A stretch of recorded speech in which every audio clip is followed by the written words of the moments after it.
In the final stretch before the upcoming election, the stakes could not be higher.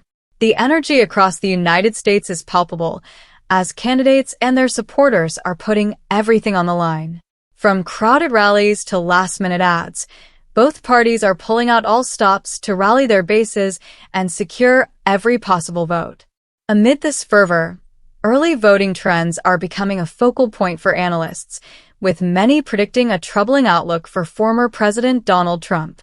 Despite concerted efforts and substantial funding, early vote numbers indicate that Trump may face an uphill battle in crucial swing states, particularly North Carolina.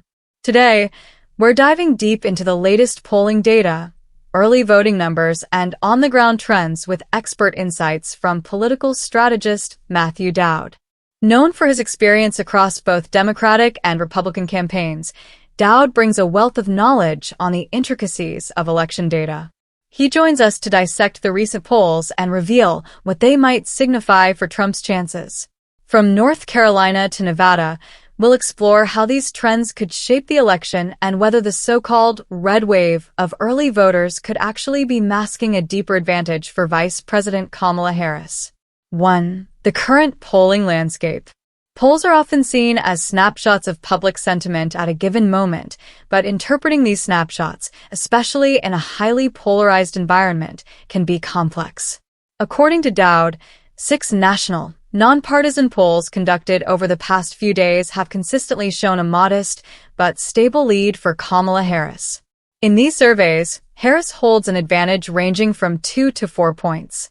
As Dowd highlights, this margin has remained remarkably steady for over 2 months, reflecting a 3-point average lead for Harris that appears to resist fluctuations despite media sensationalism and sporadic junk polls clouding the landscape. Dowd emphasizes that this lead mirrors the polling dynamic seen in prior close races, like the 2004 Bush-Kerry contest, which was also defined by a narrow 2.6-point victory margin. For Dowd, this constancy in the Harris advantage suggests a fundamental strength in her base support that Trump will struggle to erode. 2. A tale of two bases: how Republicans and Democrats approach early voting. One of the critical aspects Dowd addresses is the distinctive way in which each party approaches early voting. Historically, Democrats have been more active in early voting, but recent Republican strategies have made early voting a priority to offset the inevitable Election Day rush. This shift has led to a notable rise in early Republican votes, which some have touted as a sign of Trump's enduring influence among his base. However, Dowd warns that these numbers may not be as favorable for Trump as they initially appear. Much of the Republican early vote is seen as cannibalized, that is, early votes that would otherwise have been cast on Election Day. Thus, while Republicans appear to be participating in early voting in higher numbers, this may simply be shifting the timing of votes rather than expanding Trump's base. For Dowd, the real story lies in the untapped potential of unaffiliated voters and whether Harris can sway a significant portion of these independents to her side. 3. The battle for swing states. North Carolina takes the spotlight. North Carolina, a state with a reputation for being fiercely competitive, is emerging as a critical battleground. With polls closing early and the potential for it to be one of the first swing states to declare, North Carolina's results could set the tone for the night. Dowd believes that if Harris manages to secure a victory here, it would send a powerful signal to Republicans that their traditional strongholds are no longer safe. Current data from North Carolina shows that registered Republicans have turned out in high numbers, yet early votes indicate a 3-point lead for Harris among those who have already cast their ballots. This margin is particularly significant because North Carolina's early voters include a higher proportion of registered Republicans than Democrats. For Harris to be leading under these conditions suggests she is not only winning over independents, but also capturing a noteworthy share of Republican votes, a trend that could spell trouble for Trump in other swing states with similar demographics. 4. Unaffiliated voters, the wild card of 2024. In any election, unaffiliated or independent voters represent a wild card, and this year is no different. Dowd cautions against reading too much into party affiliations when it comes to early voting.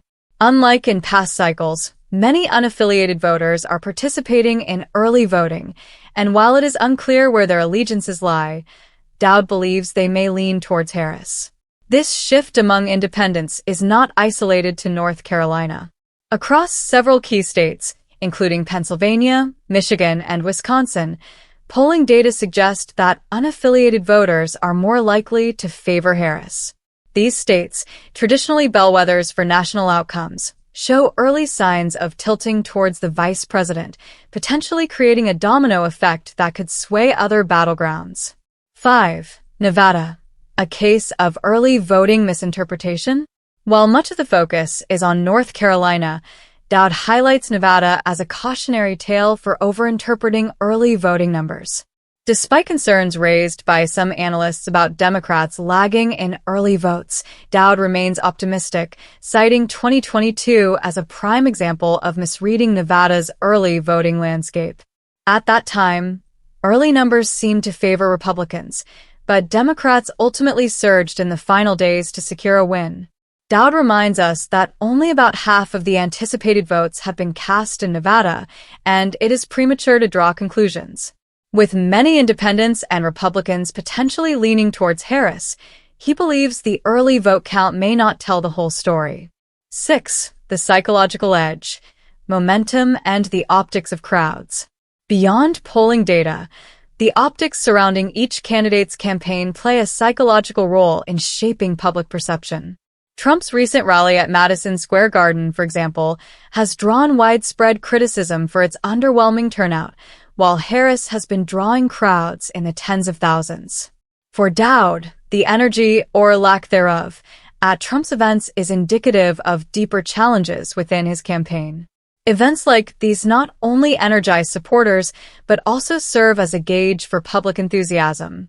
With Harris's events consistently drawing large crowds, there's a sense of momentum building for her campaign that Trump may struggle to match, particularly in diverse states like North Carolina where key demographics are shifting.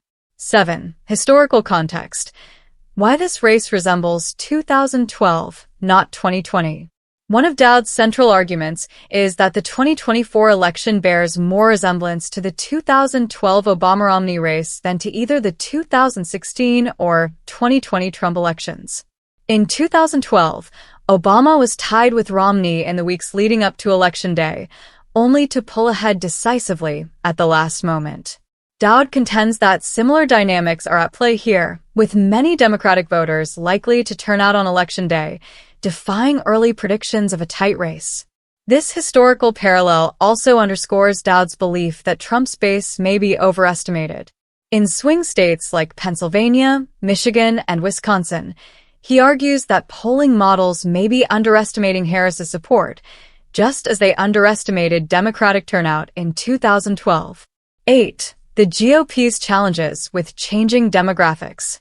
The Republican Party's evolving base poses a challenge for Trump, particularly in states with growing diversity like North Carolina and Arizona.